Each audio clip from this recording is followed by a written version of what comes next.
महावीराय नमः।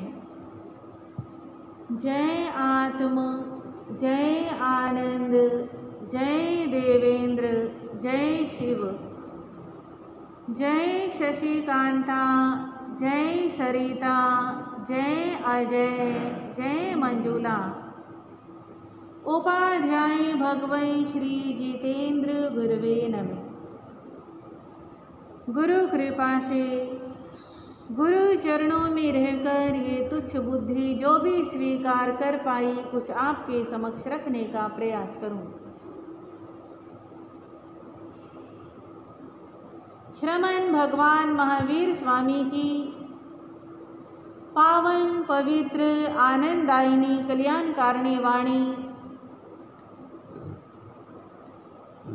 जिसमें आप श्रवण कर रहे हैं श्री धन्ना कुमार का जीवन चरित्र। धन्ना कुमार जो पूर्व जन्मों की साधक आत्मा है,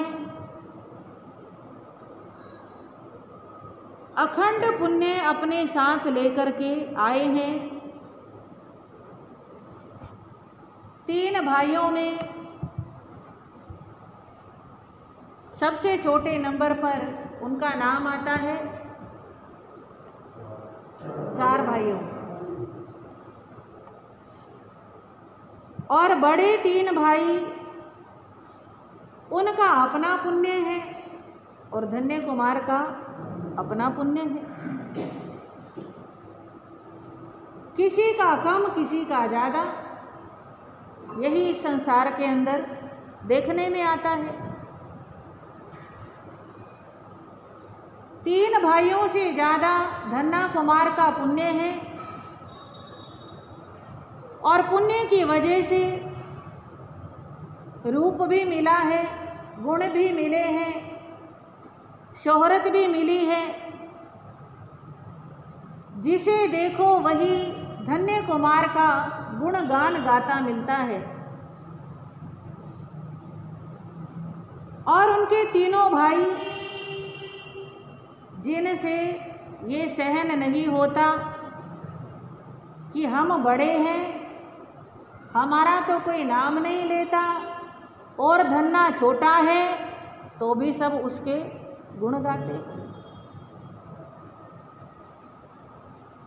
कभी कभी छोटे बड़ों से बहुत आगे निकल जाते हैं, अपने गुणों से, अपनी योग्यताओं से।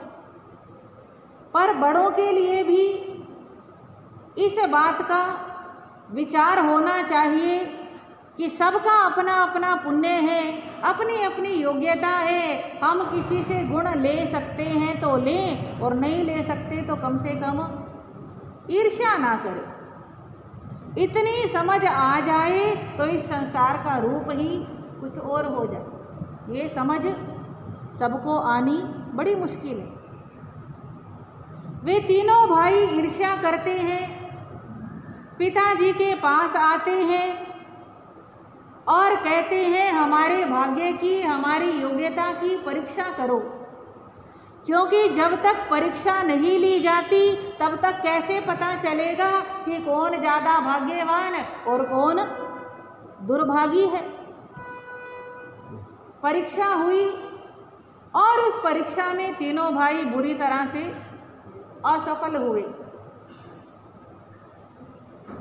असफल होने के बाद भी मन के अंदर से ईर्ष्या का भाव नहीं गया। असफलता भी अगर सही दृष्टि से देखी जाए तो सफलता की सीढ़ी होती है। जरूरी नहीं कि सब व्यक्ति एक ही बार में सफल हो जाए। अगर जीवन में असफलता मिलती है तो उसके भी कई लाभ होते हैं। असफलता मिलने से व्यक्ति का अहंकार टूटता है। असफलता मिलने से पता चलता है कि मेरे से श्रेष्ठ दूसरे भी हैं। और असफलता मिलने से व्यक्ति को पता चलता है मैंने यहाँ गलती की, इस वजह से मैं असफल हुआ, और उसने वहाँ गलती नहीं की, इस वजह से वो सफल हुआ।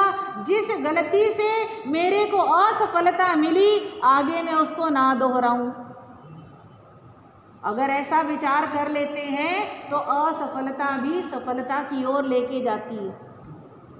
पर अगर ऐसा विचार नहीं है, अपनी गलती की तरफ दृष्टि ही नहीं जाती, तो समझ लो वो फिर अपनी ही सफलता से और पीछे होता चला जाता। इन तीनों भाइयों की नज़र अपनी गलती की तरफ तो गई नहीं, वे धन्ना की ही गलतियां देख रहे हैं। और जो दूसरे की गलती देखेगा वो कभी भी प्रसन्न नहीं रह सकता। जो प्रसन्न नहीं रह सकता वो दूसरों से बना के भी नहीं रख सकता, उसे कोई सुख भी नहीं मिल सकता। तीनों भाई अलग थलग से रहते हैं, किसी के साथ मिक्सअप नहीं होते। माता पिता भी धन्य कुमार की प्रशंसा करते हैं, तीनों भाभियाँ भी, क्योंकि उन्हें क्या मिल रहा है? माल मिल रहा है। धन्य कुमार ने क्या किया था? जेवर बना करके दिए थे, और माल जहाँ से मिले वो तो है ही अच्छे। भाभियाँ भी प्रशंसा करती हैं, पर तीनों भाई कहने लगे तुम क्यों उसकी दीवानी बनी हुई हो, तुम भी उसके गुण गाती हो, तुम्हारे पति तो हम हैं और गुण गाती हो तुम धन्ना के। अब वो कहने लगी ठीक है तुम पति हमारे हो, संबंध अलग चीज है, पर जो गुण है वो तो गुण ही है। धन्ना जैसा गुण आपके अंदर नहीं है। आपने आज तक कोई आभूषण बनवा के हमें नहीं दिया, और धन्ना ने पहली कमाई की और पहली कमाई सारी हमारे ऊपर लगा दी। उस जैसे गुण तो तुम्हारे अंदर बिल्कुल भी नहीं है। अब ये बात सुन के वे तीनों भाई और भी ज़्यादा परेशान हो जाते हैं। अब परिवार के अंदर अगर एक व्यक्ति भी उदास रहता हो, मुंह बना के रहता हो, अलग थलग रहता हो, मिक्सअप ना होता हो, तो पूरे परिवार के लिए टेंशन का विषय बन जाता है। और जो परिवार का मुखिया होता है उसके सामने तो बहुत बड़ी समस्या आ जाती है कि अब इस व्यक्ति को कैसे हम अपने साथ मिक्सअप करें। जब धनसार को कोई उपाय नहीं सूझा तो उसने फिर तीनों को बुला लिया और तीनों को बुला करके समझाने लगा कि तुम तीनों मेरे सुपुत्र हो, मेरे को प्रिय हो। अपनी संतान कभी पिता के लिए अप्रिय नहीं होती। बस तुम धन्ना से ईर्ष्या करनी छोड़ दो, क्योंकि ईर्ष्या इंसान की एक ऐसी बुराई है जो इंसान को अंदर ही अंदर खा जाती है। जैसे लकड़ी के अंदर घुन लग जाता है, अंदर ही अंदर लकड़ी को खोखला कर देता है, ऐसे ही ईर्ष्या इंसान को खा जाती है। देखो, इतिहास से शिक्षा लो। वो समय था कौरव और पांडवों का युग। कौरवों ने पांडवों से ईर्ष्या की, क्या परिणाम मिला? समूल विनाश, कुछ भी नहीं बचा। ऐसे ही अगर तुम अपने भाई से ईर्ष्या करोगे तो तुम्हें भी कुछ मिलने वाला नहीं है, बल्कि हर समय परेशानी और दुख बना रहेगा। दूसरों की नज़र में भी सम्मान के पात्र नहीं बनोगे। ईर्ष्यालु से कोई मित्रता करना नहीं चाहता, ईर्ष्यालु के पास कोई बैठना नहीं चाहता। धन्ना के गुण तो सारी दुनिया गाती है, किस किस का मुंह बंद कराओगे? तो मेरे को कहोगी मैं धन्ना के गुण ना गाऊं तो चलो मैं तुम्हारी बात मान लूँगा, पर किस किस को समझाओगे? जैसे कस्तूरी की खुशबू छुपाने से चुपती नहीं है, ऐसे ही गुणवान के गुण भी छुपाने से छुपते नहीं हैं। ईर्ष्या करना बंद करो और अपने भाइयों के साथ प्रेम से रहो। चलो मैं तुम्हें एक उदाहरण सुनाता हूं। एक बड़े तपस्वी ज्ञानी संत थे।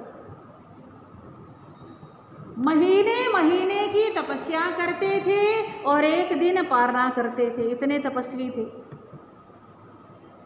एक दिन पारने का समय हुआ, भिक्षा लेने के लिए गए, किसी श्राविका के यहाँ पहुंचे। बिल्कुल सूझता कल्पनीय ताजा प्रासुक आहार तैयार है। बहन विनती करती है कि गुरुजी गोचरी की कृपा करो, और वो संत ना हाँ कहते हैं ना कहते हैं। एक नज़र भोजन पे डालते हैं और वहाँ से वापस चले जाते। उस श्राविका को बड़ा अफसोस हुआ, आए भी और बिना लिए खाली चले गए। अभी वह बैठी ही थी, थोड़ी देर के बाद एक संत और आ गए। दूसरे संत आए तो वो बहन अपने पहले दुख को भूल गई और उसने बड़ी भावना भक्ति से उनको आहार बहराया। आहार बहराने के बाद वो पूछने लगी, आपसे पहले एक संत आए थे, यही आहार था, उन्होंने कुछ भी नहीं लिया, कोई जवाब भी नहीं दिया और ऐसे ही वापस चले गए। क्या कारण है, आप मुझे बता सकते हो? मेरे भोजन में कोई कमी थी या मेरी भावना में कमी थी या कहाँ मेरे से गलती हो गई? उन्होंने मेरे से आहार क्यों नहीं लिया? अब संत कहने लगे, बहन वे संत तो बड़े तपस्वी हैं, बड़े ज्ञानी हैं, साक्षात कल्प वृक्ष के समान हैं। उन संतों जैसा संत मिलना बड़ा मुश्किल है। ध्यान में रहते हैं, मौन में रहते हैं, तपस्या में रहते हैं, साधना में लीन रहते हैं। ये समझ लो वे हंस के समान हैं और मैं तो कौवे के समान हूँ। वे किसके समान है? हंस के समान है और मैं कौवे के समान हूँ। वे तो चिंतामणि रतन के समान हैं, मैं कांच के टुकड़े के समान हूँ। बहन उन्होंने गोचरी नहीं भी ली है, अगर वे आ गए आपके घर में चरण डाल गए, ये भी आपका बहुत बड़ा पुण्य है। इसलिए दुखी मत हो। उनकी साधना के हिसाब से कुछ उनको नहीं ठीक लगा होगा, उन्होंने नहीं लिया, पर उन्होंने चरण डाल दिए, बहुत बड़ा उपकार किया आपकी। अब बहन बड़ी खुश होती है। अब ये संत भी गोचरी लेके चले जाते हैं। थोड़ी देर के बाद तीसरे संत आते हैं। तीसरे संत आते हैं तो उनको भी वो बहन गोचरी बहराती है और गोचरी लेके जब संत चलने लगते हैं तो वो बहन पूछती है, ऐसे ऐसे पहले एक संत आए थे, उन्होंने कुछ भी नहीं लिया, दूसरे संत आए थे, उन्होंने गोचरी भी ली और मेरे को ये भी बताया कि वे बड़े तपस्वी संत थे। क्या आप बता सकते हो उन दोनों संतों में से ज़्यादा तपस्वी कौन था? उन दोनों संतों में से ज़्यादा बड़े और महान संत कौन थे? अब वो तीसरा संत कहने लगा, देखो बहन, जो पहले संत आए थे ढोंगी थे, पाखंडी थे, उनका काम था कि बस ऐसे दुनिया को पागल बनाना। चुप रहते हैं, कुछ बना हुआ होता है तो भी लेके नहीं जाते ताकि लोग यूँ समझें कि ये बड़े ज्ञानी संत हैं। और जो दूसरा संत आया था वो एक नंबर का चापलूस था। उसका काम ये है कि दूसरे संतों की प्रशंसा करना, ताकि दूसरे संतों की प्रशंसा करेंगे तो लोग मेरे बारे में अच्छा सोचेंगे और मेरे को अच्छा अच्छा आहार देंगे। तो वो भी ऐसा ही था। अब मैं तो शांत रहता हूँ, ज़्यादा बोलने की मेरी आदत नहीं, मैं किसी की चापलूसी नहीं करता, अहंकार नहीं करता, बिल्कुल दिल का साफ और सरल हूँ, इस प्रकार बोल के तीसरे संत। अब वो बहन सोचती है, क्या सोचती है? पहले वाले संत गुणवान थे, दूसरे वाले गुणग्राही थे। पहले वाले गुणवान और दूसरे गुणग्राही, मतलब गुणों को ग्रहण करने वाले। और जो तीसरा संत था वो कैसा था? हाँ, बताने की जरूरत है? जब हम किसी के बारे में कुछ बताते हैं, कोई भी व्यक्ति जब किसी तीसरे के बारे में कुछ बताता है तो ये समझ लो वो तीसरे के बारे में नहीं बता रहा, वो अपने बारे में बता रहा। जैसे मैं अगर किसी के गुण बताती हूँ, किसी की अच्छाइयाँ बताती हूँ, तो इसका मतलब मैं अपने बारे में बता रही हूँ कि मेरे को उसमें ये गुण नजर आए। क्या बता रही हूँ मैं? कि मेरे को उसमें ये गुण नजर आए, ये अच्छाइयाँ नजर आई। और अगर मैं किसी की बुराइयाँ बताती हूँ तो इसका मतलब क्या? कि मेरे को उसके अंदर ये बुराई नजर आई, तो उसके बारे में नहीं बता रही कि वो बुरा है या वो अच्छा है, अपने बारे में बता रही हूँ कि मेरी क्या देखने की आदत है, मेरी गुण देखने की आदत है या मेरी बुराई देखने की आदत है, ये मैं अपने बारे में बता रही हूँ। ये बात सबके ऊपर लागू होती है। आप भी अगर किसी के गुण बताते हैं तो इसका मतलब अपनी अच्छाई बता रहे हैं, और किसी की बुराई करते हैं तो इसका मतलब अपनी बुराई बता रहे हैं। अब वो श्राविका ऐसा चिंतन करती है, पहले संत गुणवान, दूसरे गुणग्राही और तीसरे बाचाल थे, ईर्ष्यालु थे, ऐसा विचार करती है। ये उदाहरण देते हुए सेठ धनसार अपने तीनों पुत्रों को कहता है, पहली बात गुणवान बनो। क्या बनो? गुणवान नहीं बन सकते तो गुणग्राही बनो। दूसरों के गुण देखो, दूसरों की अच्छाइयाँ देख के खुश हो। अगर गुणवान नहीं बन सकते, गुणग्राही बन जाते हो तो भी तुम जीवन में आनंदित रह सकते हो। पर अगर ना गुणवान बन सके, ना गुणग्राही बन सके, तो फिर इसका मतलब जिंदगी ऐसे रोते हुए ही बीतेगी। तीसरे संत के समान कहीं भी तुम्हारी इज्जत नहीं होगी। अब पिताजी तो समझा रहे हैं, पर पुत्रों के ऊपर एक भी शिक्षा का असर। बातें तो बड़ी अच्छी हैं, शिक्षाएं तो बड़ी अच्छी हैं, पर जिसे दी जा रही है,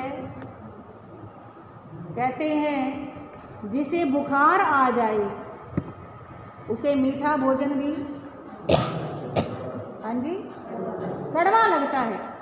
ऐसे ही उन तीनों पुत्रों के मन तो ईर्ष्या की आग में जल रहे थे। ये अच्छी बातें भी उन्हें अच्छी नहीं लगी और वे कहने लगे, पिताजी आप तो बस हमें ही समझाते रहते हो, उस धन्ना को कुछ कहते नहीं। वो धन कमा के ले आया, आप खुश हो गए। आपने उससे पूछा कि उसने कैसे धन कमाया? उसने पहली बात चोरी की, किसी का पत्र पीछे से पढ़ लिया, चोरी की उसने। दूसरी बात, उसने जाके व्यापारी से माल का सौदा कर लिया। याद है ना पिछली कहानी? व्यापारी से उसने माल का सौदा कर लिया और जो उसके पास धन था 30 मासा सोना, वो उसे उसने दे दिया। मान लो वो दूसरा व्यापारी जिसके पास वो पत्र आया था, वो दूसरा व्यापारी अगर वहाँ माल खरीदने ना जाता और वो इस तरह की बात ना कहता कि इसको मुनाफा दे करके मेरे को माल दिलवा दो, तो फिर क्या होता? हाँ, अब सौदा कर लिया, देने के लिए उसके पास पैसे नहीं, बिना पैसे के कभी व्यापार होता है? 30 मासा था वो तो उसने साई के रूप में दे दिया, और बाकी माल के पैसे कहाँ से लाता वो? और बाकी माल के पैसे भी आपको देने पड़ते और वो भोजन भी आपको कराना पड़ता, बदनामी अलग होती। क्या आप इतना खर्चा उठा सकते थे? कौन कह रहे हैं? तीनों भाई कहते हैं। अब पिताजी कहने लगे, मूर्खों, किसी का पत्र पीछे से पढ़ना इसे आप चोरी कह रहे हो। तुम पढ़ के दिखा दो। हाँ, तुम्हारे अंदर है ये योग्यता, तुम्हारे अंदर है ऐसा गुण, किसी का पत्र पढ़ लो। और तुमने कहा कि अगर वो व्यापारी माल लेने नहीं आता तो क्या होता? ये सोचने वाले भी मूर्ख होते हैं। ये नहीं होता तो कैसे होता, वो नहीं होता तो कैसे होता। व्यापार के लिए पूंजी से ज़्यादा ज़रूरत विश्वास की होती है। अगर विश्वास है, भाग्य साथ दे रहा है, अगर बुद्धि है, साहस है, तो बिना पैसे के भी व्यापार हो सकता है। ये सारी चीज़ें होनी जरूरी है। अब धन्ना के अंदर बुद्धि है, उसका भाग्य भी साथ दे रहा है, उसने साहस भी किया। सोचना ही पड़ता है ये तो कि चलो जो होगा देखा जाएगा।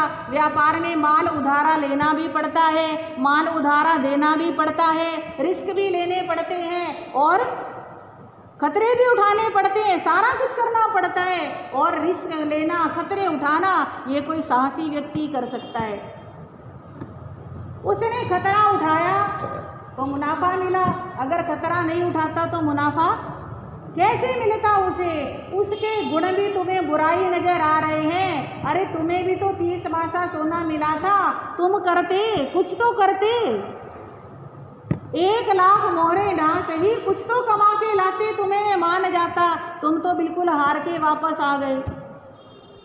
अब वो तीनों सोचने लगे बात तो बिल्कुल ठीक है, पर अपनी जिद पे अड़े हैं। कहने लगे, पिताजी चलो जो हो गया सो हो गया, अब एक परीक्षा का मौका और दे दो। हम एक बार और परीक्षा देना चाहते हैं, एक मौका और दे दो हमें, ताकि पता चल जाए कौन ज़्यादा योग्य और कौन अयोग्य। पिताजी कहने लगे, क्यों बार बार अपना अपमान कराते हो, अपनी ऊर्जा नष्ट करते हो? जैसी जिंदगी चल रही है चलाते रहो, जो काम कर रहे हो करते रहो। मैं जानता हूँ तुम्हारा भाग्य धन्ना से आगे नहीं जा सकता, और एक बार परीक्षा हो चुकी, बार बार परीक्षा के लिए क्यों कहते हो? कहते नहीं जी, अगर आपने बिना परीक्षा लिए धन्ना के गुण गाने शुरू कर दिए तो हमारे दिल को बड़ा दर्द होगा। एक परीक्षा और लो। पिताजी कहते ठीक है। चारों पुत्रों को 8-8 मासा सोना दे दिया। पहले कितना दिया था, अब दे दिया 8-8 मासा सोना दे दिया, और कहा वही शर्त है, व्यापार करो, मेरी पूंजी मेरे को वापस मिलनी चाहिए, और जो तुम लाभ कमाओ उस लाभ में से पूरे परिवार को भोजन कराना है। ठीक है। अब तीनों भाई मिल गए, कहने लगे पहली बार हमने अलग अलग काम किया था, इसलिए कुछ मिला नहीं, अब हम तीनों मिल करके करते हैं। अब तीनों ने मिला लिया अपना धन, 24 मासा सामान खरीदा, और खरीदते ही भाग्य जवाब दे गया, उसी माल का रेट कम हो गया। जो पूंजी लेके आए थे वो भी खत्म हो गई। हार करके बैठ गए पिता के सामने मुंह लटका करके, ना तो पूंजी वापस दे सके, ना परिवार को भोजन करा सके, और ना ही कोई जवाब दे सके। कुछ भी नहीं है उनके पास। अब अगले दिन प्रातः धन्ना उसने शकुन शास्त्र से जान लिया कि अब मेरे को किसी माल से नहीं बल्कि पशुओं से लाभ होगा,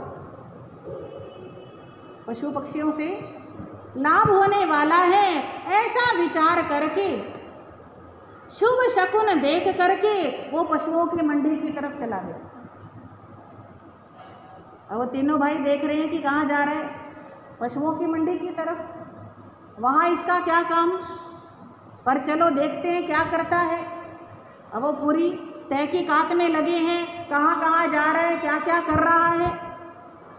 बाद में जाके जवाब भी तो देना है ना पिता को। तो पशुओं के मेले में जाकर के एक तरफ बैठ गया धन्ना, देख रहा है अनेक पशु आ रहे हैं, लेने वाले खरीद रहे हैं, बेचने वाले बेच रहे हैं। कोई गाय खरीदता है, कोई बैल खरीदता है, कोई भैंस खरीदता है, कोई हाथी खरीदता है, कोई घोड़े खरीदता है, जिसको जैसी जरूरत। खूब मेला लगा है, शोर मचा हुआ है, जोर जोर से आवाजें आ रही हैं और धन्ना एक तरफ बैठ के सारे नज़ारे देख रहा है। देखते देखते उसकी नज़र एक मेंढे पर पड़ी। वो मेंढा हृष्ट पुष्ट और अपराजित लक्षणों से युक्त था। मतलब अगर उस मेंढे को लड़ाया जाए तो वो कभी हारने वाला नहीं था, ऐसा लक्षण उसका था। अब लक्षणों की पहचान तो हर किसी को नहीं होती।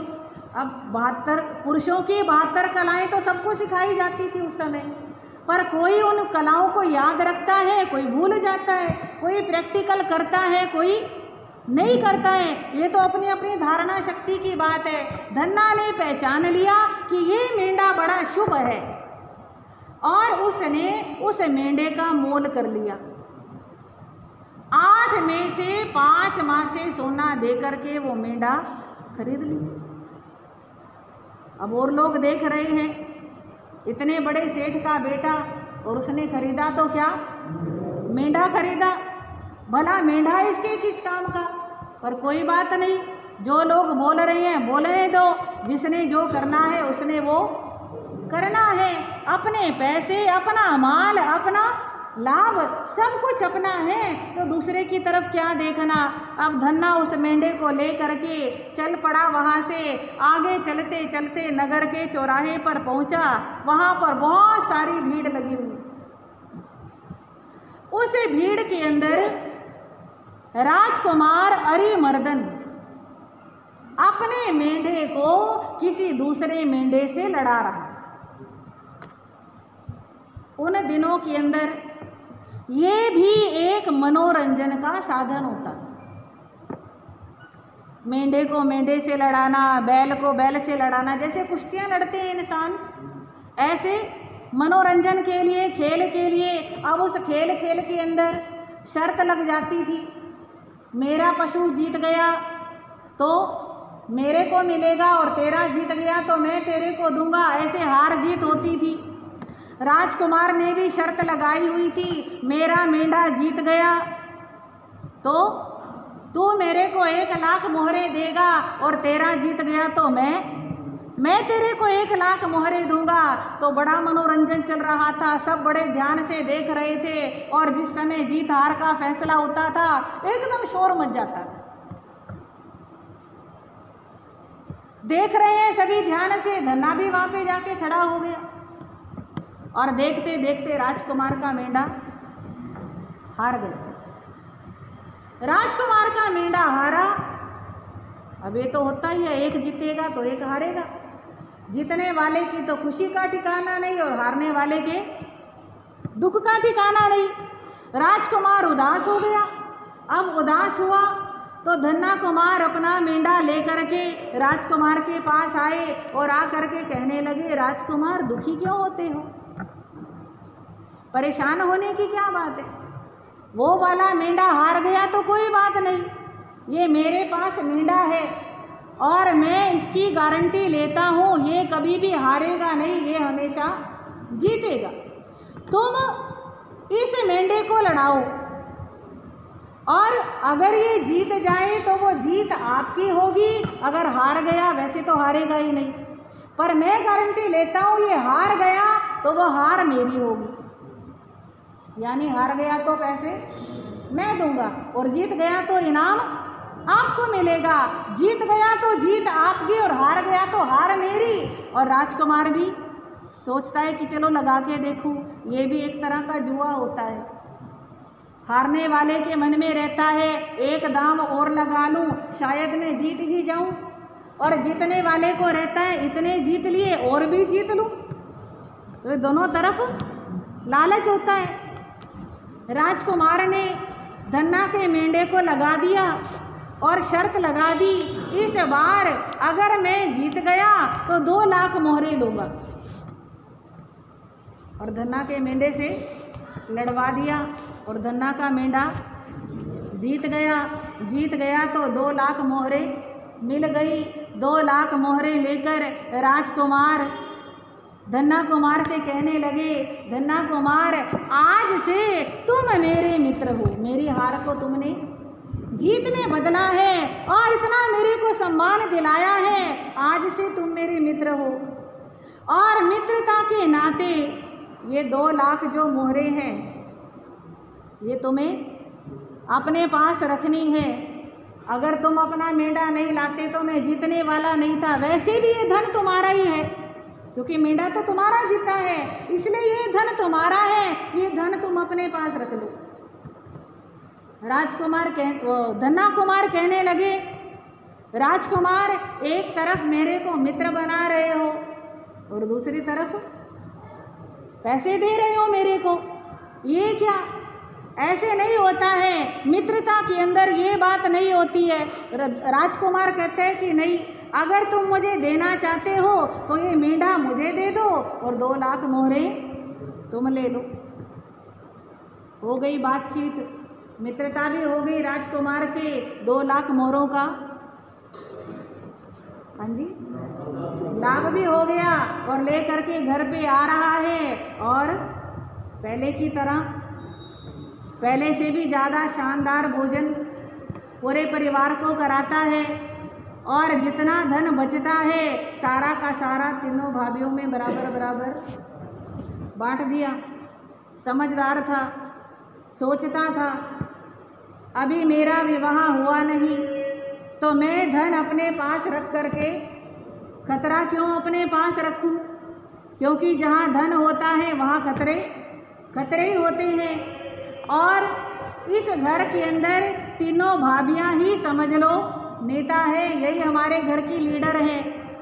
अगर भाभियाँ मेरे वश में रही तो भाई भी अपने आप धीरे धीरे, हाँ ये भी समझदारी की बात है कि भाभी वश में हो गई तो भाई तो भाभियों के कहने से अपने आप मेरे से प्यार से बोलने लगेंगे, अपने आप मेरी इज्जत करने लगेंगे। ऐसा सोच करके सारा किसको बांट दिया? भाभियों को। और भाभियाँ भी बड़ी खुश हैं, देखो देवर जी कितने अच्छे हैं, जितना कमाते हैं सारा हमें दे देते हैं, अब माल मिल रहा है और माता कितना प्यार धन्ना के ऊपर लुटा रही है। बड़े खुश हैं, भाभियाँ भी खुश हैं, देवर भी खुश है, माता पिता भी खुश हैं, गांव के और लोग भी खुश हैं। नाराज है तो बस 3 भाई।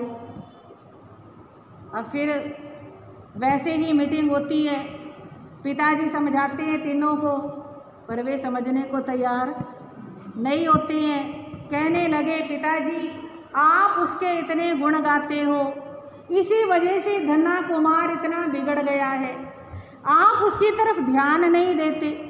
आपके ध्यान ना देने से, लाड़ प्यार करने से, प्रशंसा करने से इतना बिगड़ गया कि वो जुआ भी खेलने लगा।